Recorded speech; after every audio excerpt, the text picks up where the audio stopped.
আজ আমাদের অফিসে উত্তরবঙ্গের বিখ্যাত আলু ঘাটি রান্না করা হবে। উত্তরবঙ্গের বিখ্যাত আলু ঘাটি আমরা আজ 20-25 জন মিলে খাবো ইনশাল্লাহ। তার প্রস্তুতি চলতেছে। আসলে এই আলু ঘাটি সম্পর্কে আমার কোনো ধারণাই ছিল না, কারণ যখন মতুর ভাইয়ের সাথে আমার পরিচয় হলো তারপরে থেকে আমি উত্তরবঙ্গে বিভিন্ন আইটেম সম্পর্কে জানতে পারলাম। প্রথমে আমরা আলুটাকে ছিলে নিলাম এবং আমাদের কাতলা মাছও প্রস্তুত ছিল রান্নার জন্য। আর আমরা গরম মশলাটাকে এমনভাবে রান্না করা শুরু করলাম যাতে খুব মাখা মাখা একটা ভাব আসে। পুরোটাই সুপারভিশন করতেছিল আমাদের সিনিয়র স্যার মতিউর ভাই, আর তাকে আমি অ্যাসিস্ট করতেছিলাম। যদিও আমি খুব রান্না এক্সপার্ট ছিলাম না, তবে তার সাথে মিশে আমি যথেষ্ট ডেভেলপ করেছি, রান্নাবান্নার কনসেপ্ট নিয়েছি।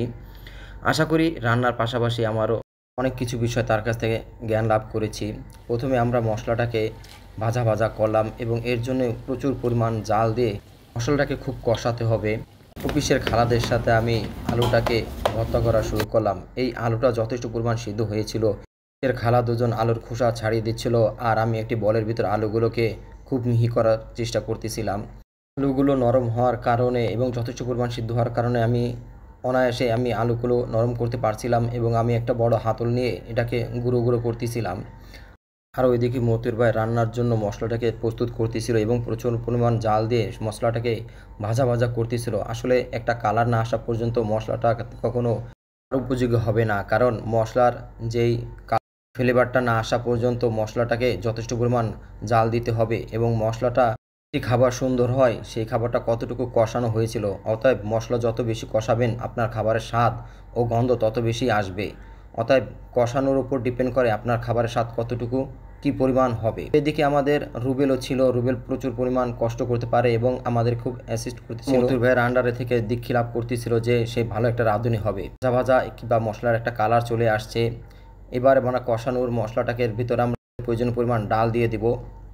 যাই হোক, রান্নাবান্না মোটামুটি কমপ্লিট হয়ে গেছে। এবার আমার ডালের কালার কি আসছে এবং কতটুকু সুন্দর হয়েছে তা আপনারা দেখতেই পাচ্ছেন। বিশ্ব সহকেন্দ্রবৃন্দ সবাই অপেক্ষায় রয়েছে উত্তরবঙ্গের আলু ঘাটি খাওয়ার জন্য। তো আসলে খুব ভালো লাগছিল এবং আমরা সবাই ফ্লোরে বসে পড়লাম এবং কিছু সংখ্যক মানুষ টেবিলের উপর দিলাম, কারণ আমাদের ফ্লোরে যথেষ্ট পরিমাণ জায়গা ছিল না। আর সালাদটা হয়েছিল অসাধারণ। আমাদের খালা সালাদ বিতরণ করে দিচ্ছিল এবং যথেষ্ট পরিমাণ ভাত আমরা সবাইকে সমভাবে বন্টন করেছি এবং যে যত পরিমাণ খেতে পারে সেই পরিমাণ আমরা খাবারের জন্য দিয়েছি। উত্তরবঙ্গের আলুর ঘাটি এটা আসলে আমার কাছে জীবনের প্রথম একটা নতুন একটা খাবার এবং এটা আমি খেয়ে খুব তৃপ্ত হয়েছি এবং আমরা সবাইকে যথেষ্ট পরিমাণ খাবারের আমাদের রুবেল খুব কষ্ট করছে বাজার সদাই থেকে শুরু করে। রুবেল খাইতে পারতেছেন? বেশি করে খান। আমাদের আরেকটা রুবেল, সেও নাড়াচাড়া করছে, সুন্নাতি হাতে নাড়াচাড়া দিচ্ছে, স্বাদ হয়েছে। এদিকে যে হাসানুর আছে, হাসানুর কি খাইতে পারতেছো? হ্যাঁ হ্যাঁ, এরা মিশনে নামছে। এরা বল বল খালি করা, হাঁড়ি খালি করার মিশনে নামছে দুজন।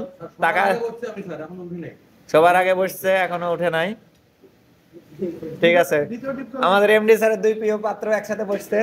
এদের খাওয়ার কোনো বাধা নাই, আনলিমিটেড বাফেট।